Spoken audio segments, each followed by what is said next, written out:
Yo guys, berjumpa lagi di channel sejarah kesayangan kalian nih.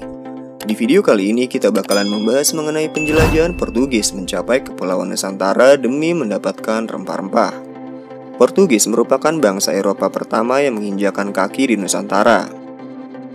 Bagaimana ya kisah Portugis bisa mencapai Kepulauan Nusantara?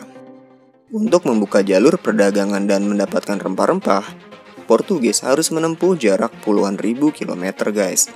Penjelajahan Portugis mencari dunia baru dimulai pada 1487 yang dipimpin oleh Bartolomeu Dias. Bartolomeu Dias ditugaskan Raja John kedua untuk berlayar mencari jalur perdagangan menuju ujung benua Afrika. Dias juga ditugasi untuk mencari Prester John, seorang tokoh legendaris yang diyakini sebagai penguasa Kristen yang kuat, yang mungkin berada di pedalaman Afrika. Pada Agustus 1487, Dias dan armadanya berangkat dari Lisbon. Ekspedisi Dias mencapai titik terjauhnya pada 12 Maret 1488 ketika berlabuh di Quaihok, Afrika Selatan. Armada Dias kemudian menancapkan padrau atau tugu batu sebagai tanda daerah tersebut telah dijejaki oleh Portugis. Dias sudah berhasil mendarat di ujung benua Afrika. Namun saat itu para kru kapal gelisah dikarenakan badai besar yang melanda. Belum lagi persediaan makanan menipis dan kapal-kapal hancur. Kru kapal mendesak Dias untuk berbalik.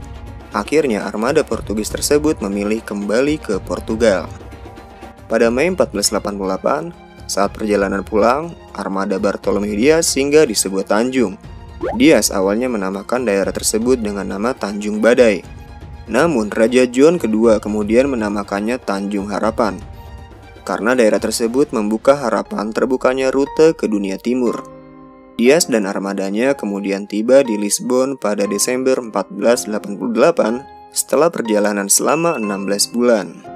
Penjelajahan Portugis mencari sumber rempah tidak berhenti. Pada 8 Juli 1497, Vasco da Gama memimpin armada dengan 4 kapal menuju pantai Afrika. Da Gama dan rombongan mengikuti rute yang telah dibuat oleh Bartolomeu Dias pada pelayaran sebelumnya. Pada Maret 1498, Vasco da Gama dan armadanya telah mencapai pantai timur Afrika, tepatnya di Mozambik. Armada Portugis menghindari jalur pedagang Muslim di sekitaran Laut Merah. Dengan memanfaatkan angin muson, Da Gama dan armadanya mengarungi Samudra Hindia dan tiba di Calicut, India pada 20 Mei 1498. Rombongan Da Gama disambut baik oleh penduduk setempat guys. Portugis kemudian membangun kantor dagang dan benteng pertahanan. Tak lupa sesuai tradisi pelayaran, armada Portugis mendirikan padrau sebagai tanda daerah tersebut sudah dijejaki oleh Portugis. Pasukan Portugis di bawah pimpinan Alfonso de Albuquerque berhasil melakukan ekspansi di India dengan menaklukkan daerah Goa, India pada 1510. Para penjelajah Portugis menyadari India bukanlah daerah penghasil rempah-rempah seperti yang diberitakan. Setelah informasi didapat, kemudian Portugis memulai ekspansinya ke timur, mencari sumber pasokan rempah-rempah tersebut. Portugis mengutus Diogo Lopes de Sequeira menuju Malaka. Sampai di Malaka, de Sequeira sebenarnya disambut baik oleh Kesultanan Malaka. Namun, para pedagang Islam internasional yang ada di Malaka meyakinkan Sultan Mahmud bahwa Portugal merupakan ancaman Islam. Lantas Sultan Mahmud Syah pun berbalik melawan Sequeira dan mengusirnya. Aku ini sumpah demi Allah, bukan musuh kamu. Portugis belajar, satu-satunya cara menguasai rempah adalah dengan penaklukan. Tolonglah bersamaku supaya kita bisa membuat suasana 7 lautan menjadi penuh ketakutan. Maka pada April 1511, Albuquerque berlayar dari Goa ke Malaka dengan 1.200 prajurit dan 18 kapal. Di Malaka, Portugis terlibat serangkaian konflik dengan kesultanan-kesultanan setempat, sebelum akhirnya mampu menaklukkan Malaka pada November 1511. Portugis melakukan monopoli perdagangan rempah-rempah dan memperkuat posisinya di Selat Malaka, yang merupakan jalur perdagangan internasional yang sangat ramai.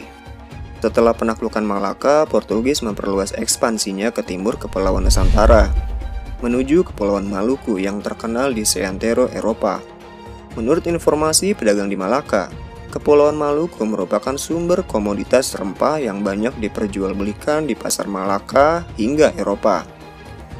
Pada tahun 1512 dimulailah ekspedisi menuju The Spice Island yang terkenal guys.